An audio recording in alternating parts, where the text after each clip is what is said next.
अस्सलाम वालेकुम दोस्तों, तुसी देख रहे जी पाक पंजाब टीवी ते मैं तुहाडा मेज़बान मोहम्मद अख्तर। सब तो पहले अपने चैनल करो सबसक्राइब ते नाल ही बैल दे बटन करो ओके ताकि साडी हर आने वाली वीडियो तुहाडे तक पहुंच सके।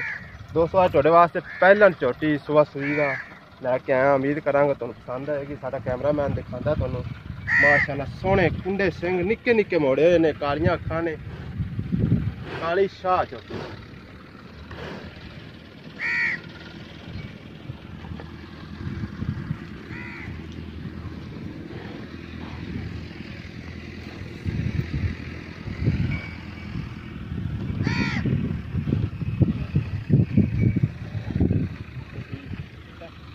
कट्टा कट्टा कट्टा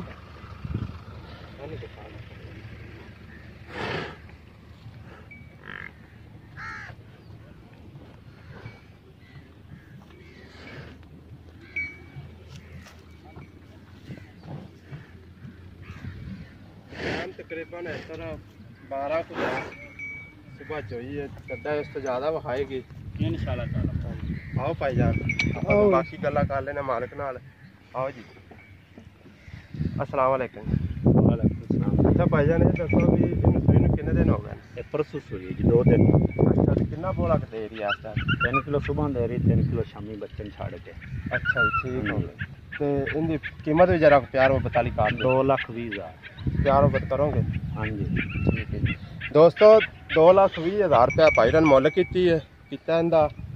3 सेर धारा कड्डियां ने, 3 सेर शाम 3 सेर सुबह, तकरीबन 6 सेर बच्चे नूं छड्ड के ते किसी मेरे भाई ने खरीदनी होवे साडे नाल राबता कर सकदा। साडा नंबर लग्या डिस्क्रिप्शन दे विच 0304 30 99 547। दोस्तों इस नंबर ते साडी व्हाट्सएप भी हुंदी, इमो भी हुंदी है। किसी साढ़े भाई ने राबता व्हाट्सएप ते ईजी हो जाता है। तो मिलांगे दोस्तों अगली वीडियो ते। अल्लाह हाफिज़।